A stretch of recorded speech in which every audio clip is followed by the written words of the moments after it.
തൃശൂർ മറ്റത്തൂർ പഞ്ചായത്തിൽ ബി.ജെ.പി പിന്തുണയോടെ വിജയിച്ച വൈസ് പ്രസിഡന്റ് രാജിവെച്ചു.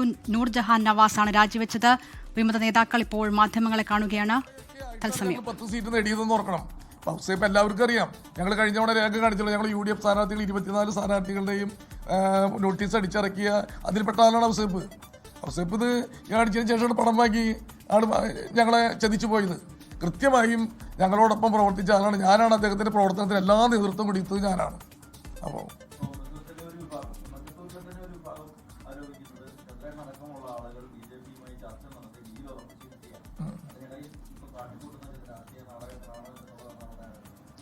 അതിപ്പോൾ അല്ല എന്ന് BJP-ക്കാരും പറയുന്നുണ്ട്. പിന്നെ അത് തെളിയിക്കുമ്പോൾ വേറെ എന്താ മാർഗം? കൃത്യമായി BJP-യുടെ നേതാക്കന്മാർ പറഞ്ഞു ഞങ്ങൾ തമ്മിലൊരു ഡീലില്ലാന്ന്. ഞങ്ങൾ പറയുന്നു ഡീലില്ലെന്ന്. ഇപ്പോൾ ഡീലില്ല എന്ന് ഉറപ്പിക്കാൻ സ്വാഭാവികമായിട്ടും എല്ലാവർക്കും പരിശോധിച്ചാൽ അറിയാവുന്ന കാര്യമാണ്. അങ്ങനെ ഒരു ഡീല് എങ്ങനെയാണ് സാധ്യമാവുക? ഒരു ഡീൽ എങ്ങനെ സാധ്യമാവുക? ഇതൊരു പ്രത്യേക സാഹചര്യത്തിൽ അവിടെ പ്രത്യേകിച്ച് നമുക്കറിയാം CPM-ൻ്റെ ഈ തെറ്റായ സമയം അത് മൂടി വയ്ക്കാനാണ് BJP-യും ഞങ്ങൾ തമ്മിൽ ഡീലുണ്ടാക്കിയെന്ന് അവർ പ്രചരിപ്പിക്കുന്നത്. അല്ലാതെ എങ്ങനെയാണ് ഇപ്പോൾ വടക്കാഞ്ചേരി വിഷയം പുറത്തു വന്നു 50 ലക്ഷം.